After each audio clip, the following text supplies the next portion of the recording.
Een ongeluk op de snelweg A58 zorgt op dit moment voor een enorme chaos tussen Sint-Willeboord en Rukven.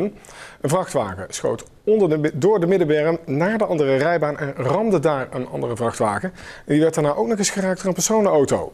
Het gevolg was een enorme bende op de weg, want de vrachtwagen die het ongeluk veroorzaakte vervoerde oud papier. Na het ongeluk lag het papier verspreid over de rijbanen. Er raakten 2 mensen gewond.